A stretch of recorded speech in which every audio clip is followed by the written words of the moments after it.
Hi, I'm Eli. This is Sierra. We're excited to show you some long-form content here on YouTube. We're really excited to be traveling to Puerto Rico to visit ISER, Puerto Rico's largest conservation effort there. We were very fortunate to be invited to not only one, but both of their coral nurseries, one on the east side in Ceiba and one on the west side on an island called Isla Magueyes. Thanks again for watching, and let's go. We hope you enjoy. Nice to meet you. I'm Eli. Jorge. What is this? What do you do? Okay. What's going on? So my name is Jorge Casillas. I'm the operations manager here at Ceiba. Ceiba is a research lab that is made by ISER Caribe, which is kind of like our non-for-profit organization. Okay. And what we do here is large-scale coral restoration. But we don't only work with corals; we also work with herbivores. So it's kind of like this holistic approach to coral restoration. Absolutely. So everything we do is on a large scale, which is really new for Puerto Rico, because we used to have small projects of restoration, but this is 5 acres in total around Puerto Rico. That's awesome. What would you like to see? Yes, show me around. What do y'all do? Right. You know? Watch out, please, with your food.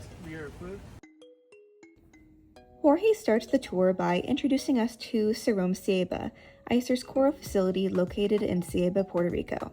Because of the island's heavy rainfall and shifting ground conditions, the team had to carefully design the foundation to ensure the structures remain stable over time. Rather than building traditional enclosed systems, the facility was constructed outdoors to take advantage of Puerto Rico's natural environment, allowing the corals to grow under conditions that closely mimic the ocean itself. ISER also takes a more holistic approach to reef restoration. In addition to growing and outplanting aquacultured coral fragments, they're also working to restore populations of sea urchins. These urchins play an important role on the reef by grazing on algae, helping create the space that corals need to grow and thrive alongside them. Jorge explains that these 4 tanks are referred to as a quad, and there are multiple quad systems throughout the Ceiba facility. Each quad operates on a semi-closed loop system that continuously receives fresh ocean water. Seawater is pumped in from the ocean into a large temperature-controlled reservoir before slowly circulating through the tanks, creating a constant and gentle water change that keeps conditions stable. To maintain consistency, the team also closely monitors the system's parameters. Water chemistry is tested daily, and the PAR readings are taken twice a week to track light levels. By keeping detailed records of these measurements, they're able to maintain a clear log of the system's conditions and ensure the corals are growing in a stable environment. While speaking to Jorge, he was able to introduce us to the biologists behind the work that was being done at the facility. He was very proud to share, and rightfully so, that they've already restored around 60,000 coral fragments back onto local reefs. When preparing new corals, the team carefully fragments larger colonies using a bandsaw before mounting the pieces onto ceramic pucks that are made in-house. Once mounted, the fragments are placed into the quad systems, where they're grown and monitored for up to 3 months, giving them time to heal and establish before eventually being returned into the ocean. Since we work with smaller systems, especially being in a landlocked state, it was interesting to hear about how they're combating things that we also combat in our own tanks. He explains that their team primarily works with boulder corals at the moment, rather than faster-growing species like Acropora. Much of their work at the Ceiba facility is focused on corals affected by the stony coral tissue loss disease, often referred to as SCTLD. The goal is to help stabilize and rehabilitate these colonies so they can eventually be replanted back onto the reef once they've recovered. To prevent any risk of spreading disease, each coral species is kept within its own dedicated system, ensuring nothing is cross-contaminated as the team carefully monitors their process. On the hobbyist level, we sometimes battle things called STN or RTN, slow tissue necrosis or rapid tissue necrosis. It was definitely humbling visiting their facility because if you think there's a lot of husbandry at home, it is on a whole nother level at their facility. Because the disease they're battling can be both bacterial and viral, the team has to stay extremely diligent about keeping their systems clean. That means a lot of hands-on maintenance and manual labor to keep algae and debris under control. Fortunately, they have some extra help with the sea urchins, who play a really important role by naturally grazing on algae and helping maintain a cleaner environment for the recovering corals. While there was quite a vast husbandry difference between our home tanks and theirs, they do use quite a bit of the same equipment that we do, from ultraviolet lights to skimmers to pumps. When corals show signs that they may need treatment, the team carefully evaluates whether or not they should be dipped. Jorge explained that they've had the most success using peroxide dips to help manage potential issues and keep the corals healthy as they recover. Organization is also a key part of the process. He explained corals are carefully tracked using labeled tape on the tanks, along with identification written on the bottom of each ceramic puck, allowing the team to monitor and manage every fragment throughout its time in the system. One of the most impressive parts of the operation is ISER's tracking system. From the moment a coral is collected from the ocean, it's logged and carefully documented every step of the way. Throughout its time at the facility, the team tracks its treatments, growth, and movement through the different systems, and that record follows the coral through the entire process until the moment it's finally ready to be returned and replanted back onto the reef. This 2,000-gallon reservoir that Jorge is showing us is where the seawater is pumped directly into to become temperature controlled to around 76 degrees. From there, the water is then directly flowed into the systems, the quads we saw earlier, as a continuous water change. While in the hobby, we can really lean into the aesthetics of saltwater aquariums, and rightfully so, they're beautiful. ISER's priority here is durability and function. The facility is designed with industrial-grade equipment built to withstand the harsh conditions that can come with coastal environments, especially hurricanes. The tanks are securely strapped to the ground, and protective lids are used to help keep the coral safe during severe weather. The team will even outplant corals back onto the reefs prior to storms hitting, reducing the risk of damage while the storm happens at their facility. The team was very pleased to let us know that during their last storm that hit, they didn't lose a single animal, which is very impressive, especially if you know just how hard these storms have been hitting the coastlines. We asked just how close to sea level they are, and later on in the video, you'll see it's not very likely you could get much closer, especially with a facility this big. While the system we're looking at may appear quite different from the reef tanks many hobbyists run at home, it actually operates in a very similar way. The large blue reservoir he's leaning against functions as a sump, helping circulate and filter the system's water. He also mentions that they prefer to run pumps internally within containers to help protect them and extend their lifespan. Some of the pumps they use are Javel pumps, a brand many reefers are already familiar with in their own home aquariums. At its core, the system works much like a home reef setup, with the sump helping move fresh water through the system and back again as part of the filtration and circulation process. The facility also runs ultraviolet sterilizers as part of their filtration process. These UV units help control potential threats in the water column, particularly ciliates, algae, and other microorganisms that could negatively impact the corals. Another major benefit of the UV sterilizers that are used at this facility is that they allow the team to manage potential pathogens without relying heavily on chemical treatments. In a facility of this scale, dosing medications the way hobbyists might at home would not only be difficult but also extremely expensive. By using the UV sterilizers, they're able to reduce harmful microorganisms in the water column in a more sustainable and cost-effective way, reducing the need for large amounts of chemical intervention. It was also interesting to hear that the team shares a belief many reef hobbyists have as well, that heaters are often more necessary than people think, even in warmer climates. Despite Puerto Rico's tropical temperatures, they still rely on heaters to maintain consistent and stable water conditions. Rather than chasing fluctuating temperatures, the goal is to keep the system as steady as possible, which ultimately creates a more reliable environment for the coral.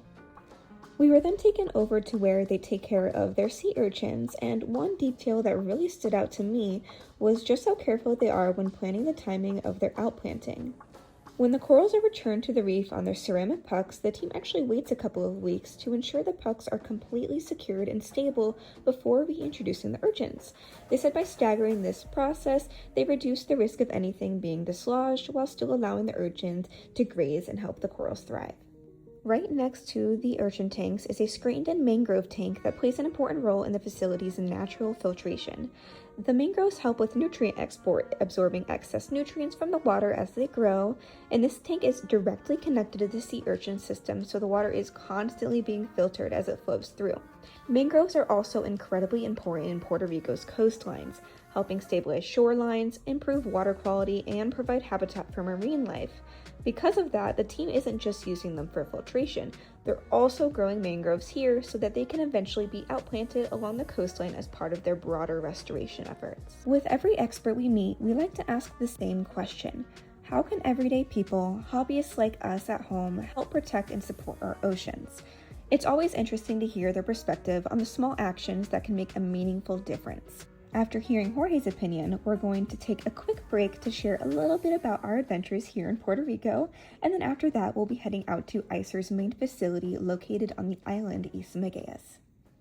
So, besides, taking corals from here and making sure that they're looking good and replanting in the ocean so that way our future generations can have coral, what are some things that we can do not being here to help kind of protect our reefs, kind of help support you, stuff like that? Yeah, like I think it's always the simple stuff that can help the most.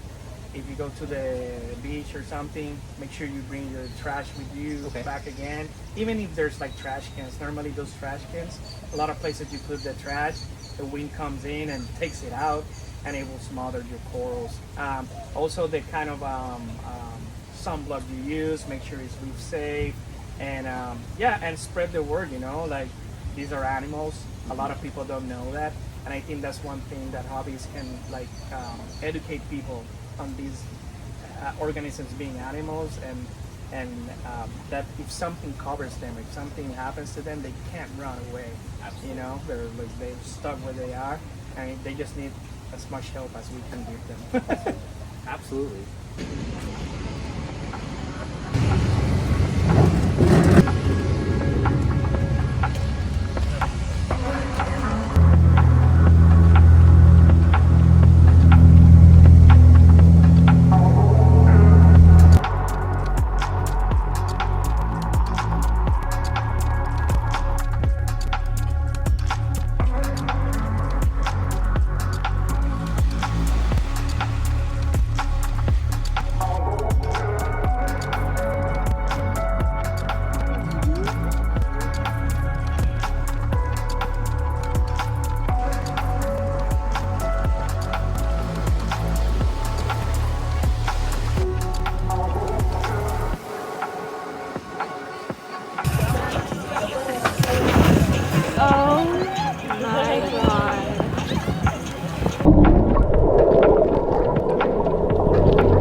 Oh yeah, you can see.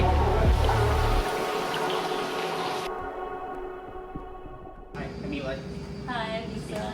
So what is ISER? So we are a coral reef restoration group, and we have all different types of projects, but our main goal is to restore the entire community of our reef ecosystems. So we pair coral outplanting with introducing different herbivores, including urchins and crabs as well, just to try to promote the recovery of the entire community that we see on the reefs.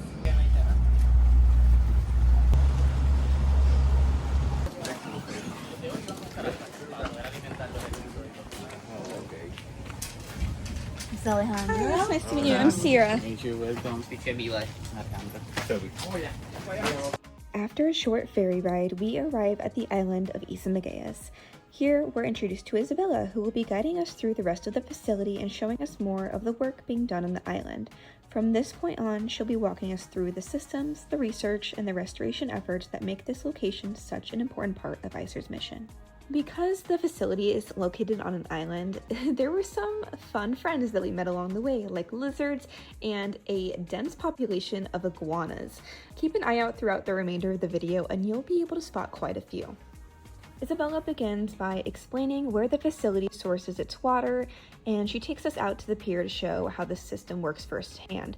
While we were there, we also got to take a look at the boats docked nearby, which are used to transport biologists out to the reefs for coral outplanting and educational programs. Isabella then introduced us to Felix, who specializes in monitoring the water quality across the island. He uses a YSI, among other devices, to check a variety of parameters, ensuring that the water quality is healthy and stable for all of the corals in the systems on site. Everyone at the facility relies on these measurements, from temperature, salinity, pH, and more, to keep the island running smoothly and to make sure the restoration work is successful.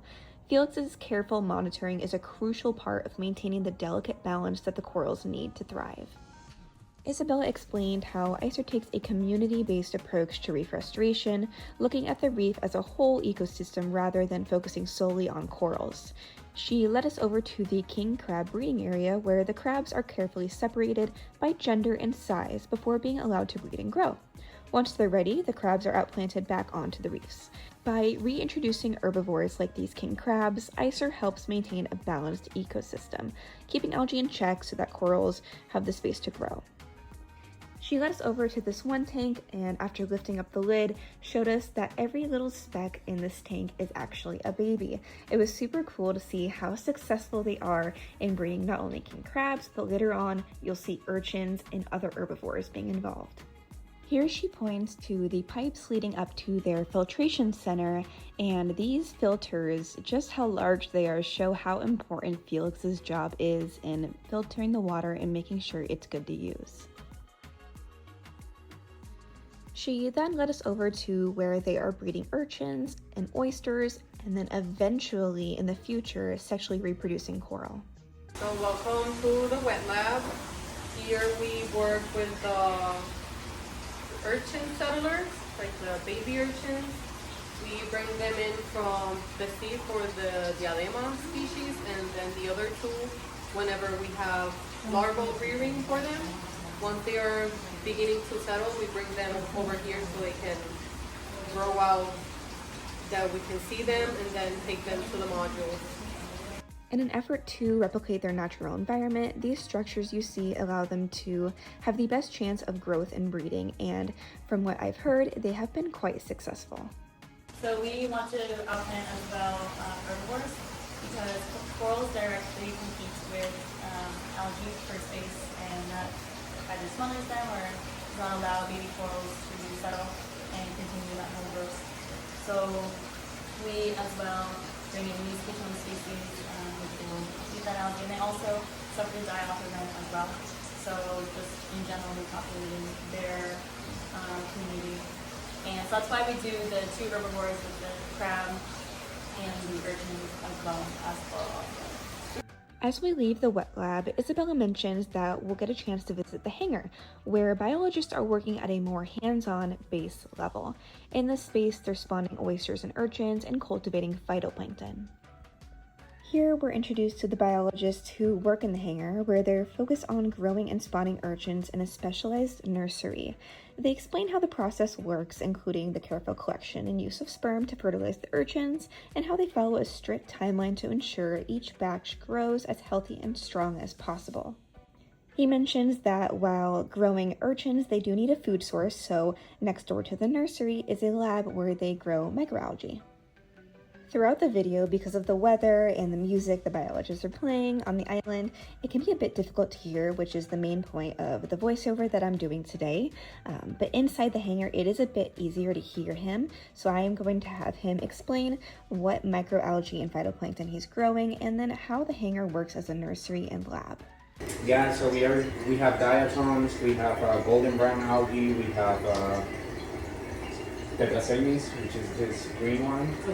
And these are staples for agriculture, so either if you're producing, oysters or sea urchins or fish, you can incorporate in this microalgae as part of the diet. Perfect. Yeah, that's super cool. Thank you.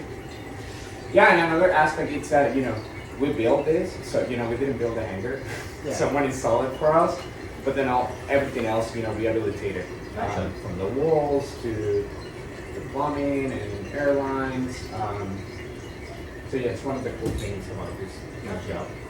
He also explains the larval development of the urchins on a screen. We're very grateful to be able to learn from ISER. It's definitely not something you see every day, and the entire experience was so interesting.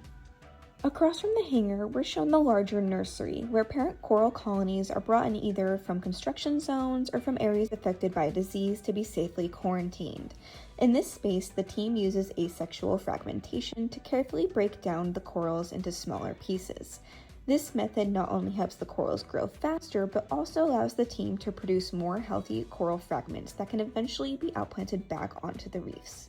As you can imagine, with all the pumps running, all the water moving, it is quite loud in this area, especially with how the biologists get to jam out to music.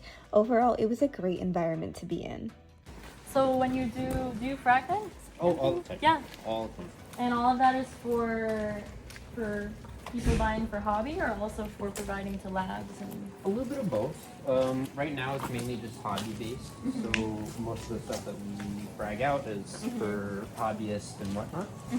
But we are working with our local big aquarium to do kind of, when they need certain species and stuff like that, kind of helping them provide those, or if they need That'd be awesome. almost like it's a bank system, is what we call it. Is, Bob over here, he's got 30 of these, I've got 30 of those, and we'll kind of trade half and half, and then so that way everybody has them.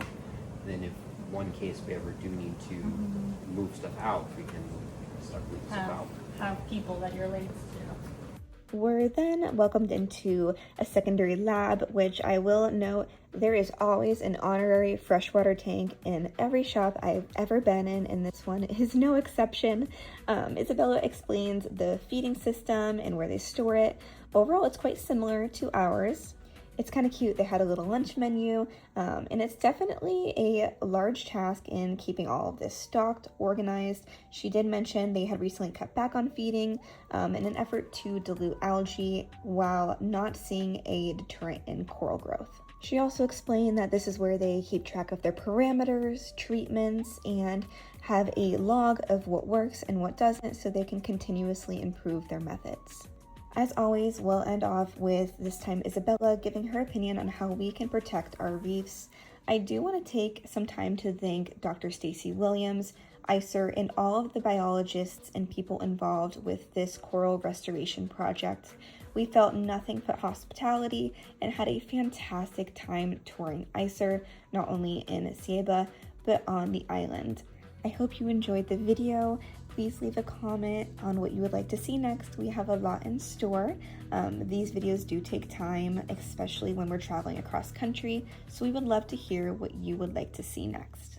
One thing I like to ask everybody is if, people that aren't near the ocean or people that like to visit the ocean, what is one thing that they can do at home, at the beach, something like that to kind of help progress what y'all are doing? I think educating yourself about what's causing the problems that we're seeing in the ocean, knowing that it's a much bigger picture. It's not just construction on the reef, though that is an issue. There are things that are bigger than us, like carbon emissions, and how can you live your life and exist within your community and your circles in a way that promotes the larger health of these ocean ecosystems. And understanding that though you might not be the ones facing the increased hurricane issues or flooding in your coasts, that it is so much larger than that. It's so much larger than losing species that we like to see. Exactly.